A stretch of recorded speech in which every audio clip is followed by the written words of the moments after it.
Holy Thursday, Cycle A, B, C. The community's action in solidarity and Association Jesus Solidarity are inviting you to listen to the Living Gospel. This Holy Thursday, let us meditate on the Gospel according to John chapter 13, verses 1 to 15, with commentary from Father PatxiLoidi in the voice of Chi Liquicia. Proclamation of the Holy Gospel according to St. John.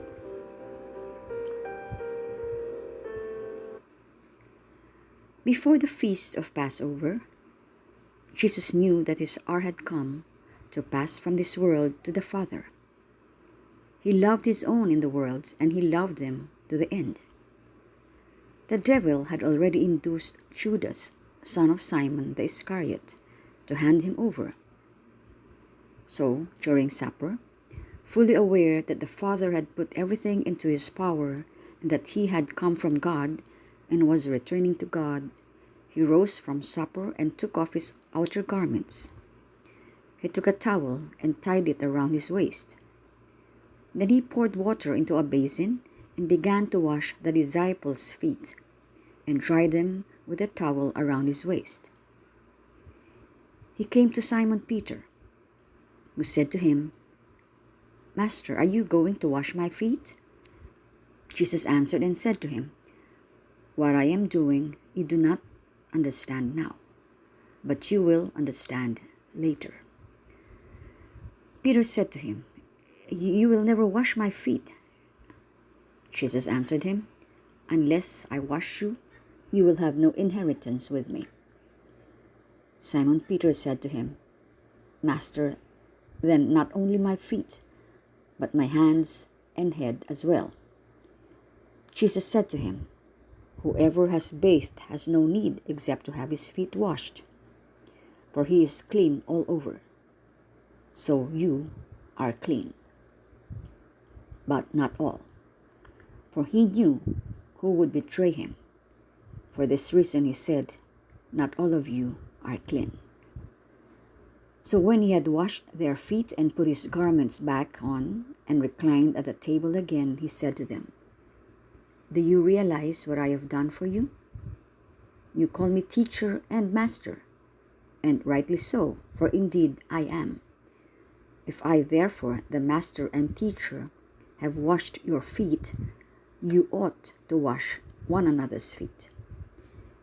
I have given you a model to follow, so that as I have done for you, you should also do." The word of the Lord. Father Patxi's commentary. Friends of the Living Gospel, Holy Thursday, Good Friday, and Black Saturday form the Easter Triduum. In all three, we celebrate the entire Easter, highlighting certain elements. On Holy Thursday, we highlight the Last Supper of Jesus with three acts. In the morning, the bishop concelebrates with all the priests the Chrism Mass and consecrates the holy oil for the sick and for confirmation. In the afternoon, we celebrate the special Eucharist called the Lord's Supper, in which the celebrant reenacts the washing of the feet. Afterwards, the Holy Sacrament is carried to a place of repose where the believers accompanied Jesus until midnight, remembering his imprisonment. Today's passage narrates the washing of the feet. This is on the last night of Jesus. The other Gospels put the Last Supper here with the institution of the Eucharist. But in John, instead of the Eucharist is the washing of the feet, which presents the soul of Jesus and the spirit that should predominate in our Christian life, in the Eucharist, in the community life, and in the government of the churches. Those who explain the passage as an act of humility of Jesus, and this happens frequently, spoil the deep meaning of the passage.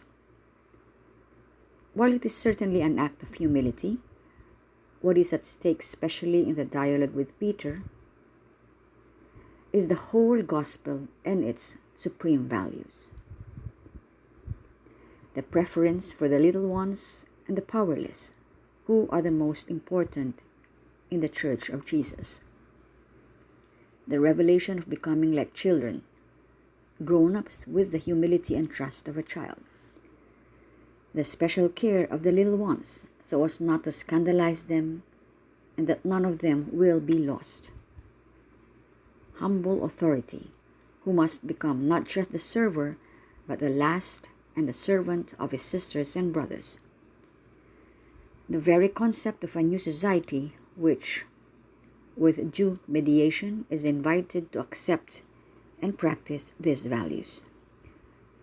Last but not least, the image of the true Messiah and Messianism as understood and practiced by Jesus, which is at odds with what the Jews expected, and like them, Peter and the other disciples, and is the exact opposite of what the important ones in the church have done afterwards, with their titles, the pontiff, their honors, clothes, and ceremonies separate from the people.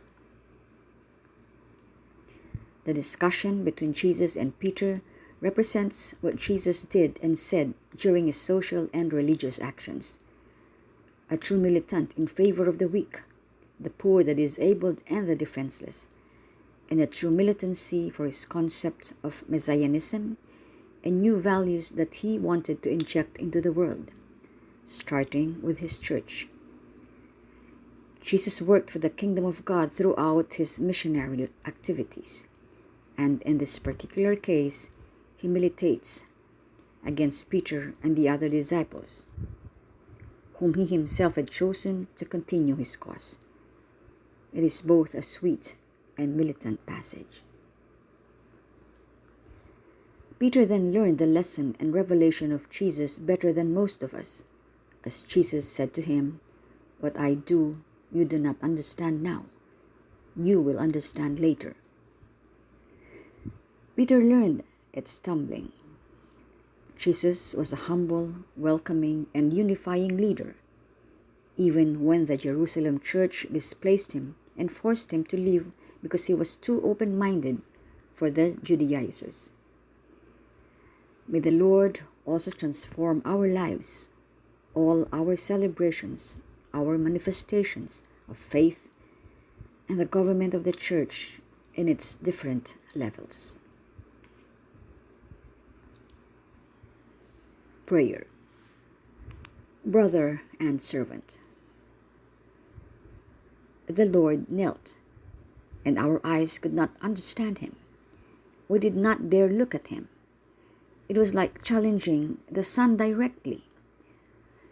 Our faces were burning, and our eyes likewise. We had to close them immediately. Not that, Lord, no. You can be a brother to us, but not a servant, worse, a slave. Don't kneel before anyone. We don't want a humble leader. How can we introduce ourselves in society with a leader who kneels before his people?